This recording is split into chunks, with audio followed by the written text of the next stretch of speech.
আসসালামু আলাইকুম। নির্যাতিত মোটর শ্রমিক আগতক্য সমগ্র বাংলাদেশ। এই ভিডিওটা আপনারা একটু মনোযোগ সহকারে দেখবেন। তারপরে আমি কিছু কথা বলতেছি।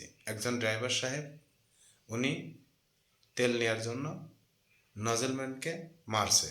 অবশ্যই সে কোনো ভুল করতে পারে বা ড্রাইভার সাহেবের কোনো ভুলের কারণে আসলে এই গ্যাঞ্জামটা হয়েছে। তাই ভিডিওটা আপনারা দেখেন, পরবর্তীতে আমি কিছু কথা বলতেছি।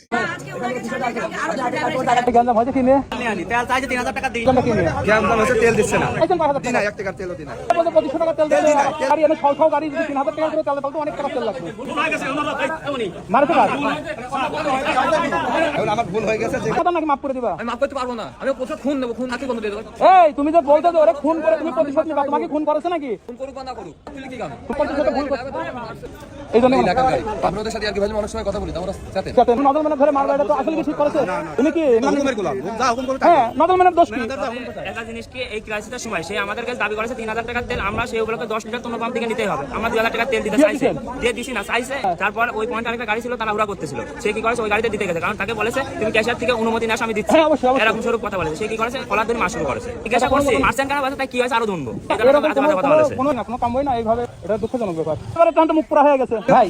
তো ড্রাইভার এখানে তো প্রায় 100 উপরে ড্রাইভার আছে, সবাই তো আপনার দোষ দিচ্ছে। তাহলে আপনি নজল মানে মারলেন কি কারণে? ভুলটা হয়ে গেছে আমার। এখন আপনি কাছে কি বলবো, আমি আসলে সারাদিন রোজে আছি, গাড়িটা যাবে ছিনাই দেওয়া, এখানে বালি যাবে, উনি খুব রাগবাগ করছে। আবার 2000 টাকা তেল দিতে লাগে, আমি বললাম ভাই 1000 টাকা তেল দেন। এই জন্য এই মনে করেন আমারই ভুল, আমি ভুল স্বীকার করছি। আমি আর কোনো কিছু না, আমার নিজেরই ভুল।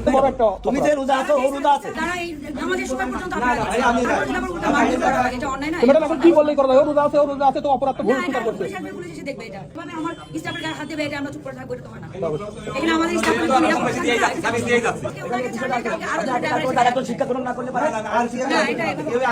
ধন্যবাদ।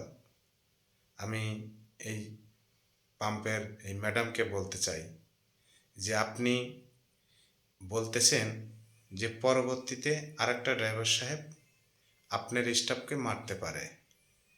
ম্যাডাম, আমরা ড্রাইভার, আমাদেরকে ভালো মন্দ দেখার মতো মানুষ এই বাংলাদেশে নাই।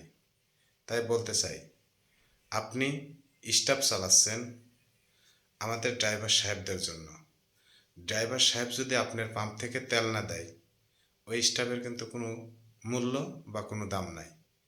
তাই ভুল স্বীকার করতেছে ড্রাইভার সাহেব যে আমারই ভুল। তার জন্য আপনি সেই ভুলটা শুধরাইতে চাচ্ছেন না, আইনের কাছে ড্রাইভার সাহেবকে দিয়ে দিতে চাচ্ছেন। আসলে কতটুক যুক্তি সেটা আমি জানি না। তা আমি 64 জেলার ড্রাইভার সাহেবদেরকে বলবো, আসলে আমাদের পক্ষ হয়ে কথা বলার মতো মানুষ নাই। তাই আসেন আমরা সবাই একতাবদ্ধ হই, আর এইসব জায়গায় আমরা প্রতিবাদ করি। কেননা বাংলাদেশের সরকার বলে নাই কোনো গাড়িতে তেল দেওয়া যাবে না, কিন্তু এই পাম্পের মহাজন যারা আছে তারা সিন্ডিকেট করে ড্রাইভার সাহেবদেরকে নির্যাতন হয়রানি করেছে। আমি মনে করি পুরাটাই এই সিন্ডিকেটের একটা অপরাধী। তাই বলতে চাই সকল ড্রাইভার সাহেব একতা হন। যে জায়গায় নির্যাতন হয়রানি হবে ড্রাইভার সাহেব, সেই জায়গায় প্রতিবাদ হবে। আপনাদের মতামত কমেন্টে জানান। ধন্যবাদ। আসসালামু আলাইকুম।